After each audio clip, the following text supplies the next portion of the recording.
back, D-Day, back, I want to back, back, back, back, D-Day, back, I want to back, back, D-Day, back, I want to back, back, D-Day, back. Muy bien, aquí estamos, bienvenidos a un nuevo programa de Molinos de Viento, ABCD Rosario, con el auspicio de la Fundación Perspectiva para el Cambio y la No Violencia.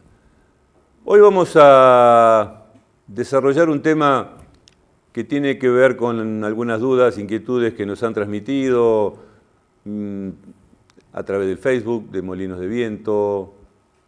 Tiene que ver con las psicopatías. ¿Qué es esto de la psicopatía? ¿Qué significa? ¿Qué implicancias? Muchas personas tienen dudas porque normalmente se habla de las neurosis o de la psicosis, como los dos extremos dentro de las graves enfermedades y de la patología psiquiátrica, los trastornos de salud mental. Las neurosis ya se conocen y en general prácticamente toda la población, en mayor o menor medida, padecemos en algún momento de algún trastorno, de alguna dificultad, angustia, ansiedad, con distintos síntomas, pero siempre dentro de lo que las personas podemos contener, manejar, y para eso las terapias actualmente logran enormes resultados y beneficios.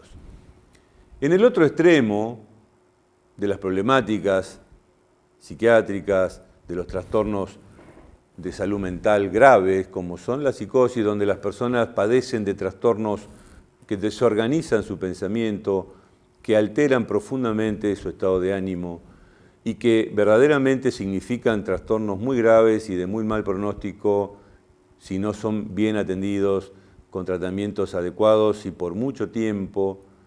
Hoy existen enorme cantidad de recursos para el tratamiento, el abordaje, la contención de quien padece algún trastorno dentro del campo de la psicosis. El ejemplo más habitual es la esquizofrenia y trastornos semejantes. Sin embargo, quedan muchas dudas respecto a un área de problemáticas como son las psicopatías, y entonces hemos traído algún material muy breve para que ustedes puedan entrar en contacto con algunas de las características de lo que significa la problemática psicopática. Les dejo algún tipo de tratamiento psicoterapéutico para revisar quién es y hacia dónde apunta sus verdades, ¿no? o su objetivo en la vida. Para los psicóticos hay tratamiento, para los neuróticos hay tratamientos, pero para los psicópatas en grados mayores no existe tratamiento, solo la prisión. No hay tratamiento farmacológico que los puedan ayudar, porque ellos, por más que le digan, tú estás haciendo esto y esto, como no tienen ni miedo, ni vergüenza, ni culpa, ni se angustian por lo que están haciendo y tratan a los demás como objetos, y no se fija cuáles son los medios para lograr los fines, entonces lo que hace es arrebatar la vida de las personas, es no coartar la libertad de los demás. Entonces es muy difícil tratarlo porque te va a venir a mentir. Por ejemplo, a nosotros, a los terapeutas, no nos viene a pagar la consulta, digamos, hay que cobrar adelantado a esta gente. ¿Que usted piensa que no le voy a pagar? Sí, señor, creo que no me va a pagar, por ello le cobro adelantado, tenemos que decir los médicos o los terapeutas que tratamos a esta gente. Y gente que te va a inventar, son mitómanos, especialistas, y también tienen un grado de seducción, ¿no? Un grado de líderes, porque para poder manipular a otro hay que tener un nivel de guía o un nivel de gurú o de chamán especial. Hablando de mitómanos, ¿puede llegar el momento que el mitómano se inventa tantas historias que después no sabe si fue verdad o fue mentira? Si es un psicópata, no, porque es un estratega de la mentira. Él va a saber a quién le dice lo que le dice. Pero si es una persona que miente para quedar mejor, como que se pone una máscara, que ahí sería una especie de neurótico, que prefiere quedar mejor con los de afuera que con él mismo, que no es fiel a sí mismo, y ese es neurótico nada más, ese sí se puede olvidar. Porque a uno le miente una cosa, a otro le puede mentir otra, y si él se olvida porque no es tan suspicaz, no es tan estratega, porque si estamos hablando de los grandes psicópatas mundiales, podemos hablar de un Hitler, pero sí hay bastantes modelos y ejemplos pequeños también para dar. No es mi área, pero me llegan a tocar algunos pacientes que cuando entramos ya en el detalle de su conducta emocional, me comentan, y claro, yo ya después te los derivo a ti o a cualquiera de los colegas que están dentro de estas áreas de la salud, y me dice la paciente, no sé por qué siempre me encuentro con la misma piedra. Me casé con un hombre golpeador, me divorcié, volví a casar, me volvió a pasar lo mismo. Me volví a divorciar, me volví a casar y lo mismo. Entonces, ahí, ¿quién tiene el problema? Tiene problemas para aprender de los comportamientos y de los fracasos y de las frustraciones. No admite frustración.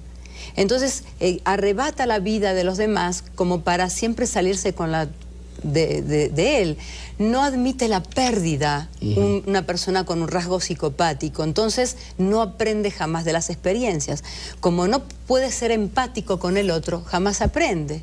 Entonces, sí, se vuelve a casar, por ejemplo, un psicópata con la misma persona masoquista, o en este caso la masoquista o la persona que ya no quiere recibir más tantos maltratos, no sé por qué también tiene una especie de codependencia con ese tipo de personaje hostil, que al principio no se muestra como tal.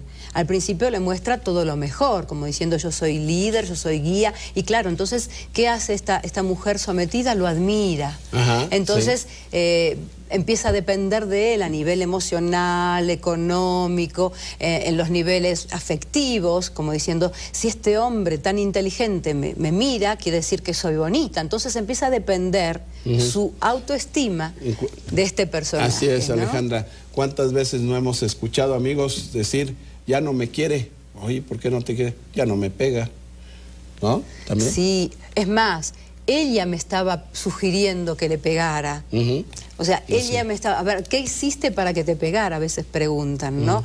No, el maltrato tiene que estar prohibido, y es más, hoy es un delito, hoy podemos denunciarlo. Claro. Y hay muchas instituciones en el país que están como amparando a la mujer maltratada y golpeada. No tendrá que ver, yo creo que pues hay muchas variables y muchas... diferentes conductas, por qué se llega a este proceder. Pero desde niños, cuando nuestros padres son golpeadores, cuando nos pegan todos los días por cualquier cosa, el manotazo, el trancazo, el palo, o sea, cualquier cosa que utilizan para castigarnos a través del golpe. Este tipo de niños, ya cuando son adultos, también o son golpeadores o también les gusta recibir golpes. Exactamente, se acostumbran. Le es familiar, doctor, le es familiar ese tipo de vivencia de maltrato o de maltratar, y hay un 60% de estas familias que perdieron o a su padre o a su madre cuando niños. Digamos, las figuras parentales no las han tenido como representativas y guías. Son personas, los niños que son agresores, por lo general, tuvieron un miembro familiar también agresor. Muy bien, vamos al corte, Alejandro. Muy bien, como ustedes están escuchando, han podido en muy pocos minutos recibir una serie de informaciones, lo que acaban de escuchar, muy conciso, muy concreto respecto a ciertas características de la psicopatía, pero también de algunas personas que forman parte de un vínculo codependiente. Y esa temática de la codependencia la vamos a desarrollar en programas futuros porque es absolutamente complementario y frecuente. También, como escuchamos, nada de esto justifica la violencia, el maltrato, el golpe, ni a los niños, ni a la mujer, ni a nadie corresponde, ni se puede justificar la violencia. Vamos a ir a un corte. Prevención y atención de adicciones. Consultas 0341-439-9540, 421-2302. ABCD. Bien, bienvenidos, estamos de regreso luego del corte, comentando acerca de esta temática tan compleja como cada vez más contundente respecto a la psicopatía, trastorno antisocial, violencia, maltrato. ¿Cuál es la característica, como ustedes escuchaban antes? La manipulación, el victimismo. Porque la persona que padece de estos trastornos, por distintos motivos, genéticos, familiares, ambientales, psicológicos, emocionales, pérdidas, traumatismos, seguramente que cada persona que padece de trastornos psicopáticos, antisociales, seguramente que tiene alguna motivación o alguna causa por exceso o por déficit afectivos. De todas maneras, el cuadro de su conjunto plantea una serie de interrogantes y problemáticas sumamente complicadas, por ejemplo, por las implicancias legales, económicas, laborales, familiares. Entonces, vamos a seguir con un material que puede aclarar un poco más sobre esta temática. Muchas veces escuchamos, esta persona me está psicopateando, o aquel es un psicópata, pero en realidad no está claro qué es una estructura psicopática o qué es una personalidad psicopática. Pues bien, lo que haremos ahora es hacer un recorrido, un breve recorrido de los signos más relevantes de esta enfermedad, que hoy en día está realmente muy extendida. En primer lugar, quiero hacer una aclaración.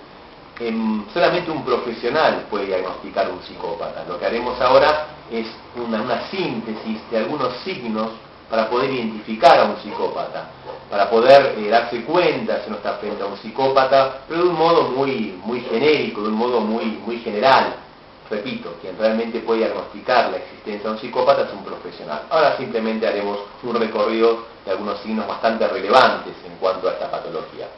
En primer lugar, los psicópatas se caracterizan por ausencia de culpa, vergüenza o remordimiento. El psicópata no siente culpa, así de terrible y así de simple. Él es una persona profundamente irresponsable. Las cosas que va a hacer, las cosas que va a efectuar, no le van a producir ninguna culpa en caso de que haya daño. Primera característica. Segunda característica. Son personas inteligentes, bastante inteligentes, pero no aprenden con la experiencia. Esto significa que si por ejemplo cometen un error o se equivocan en algo, es probable que persistan en eso. Tenemos el caso de los delincuentes. La mayoría de los delincuentes son todas personalidades psicopáticas.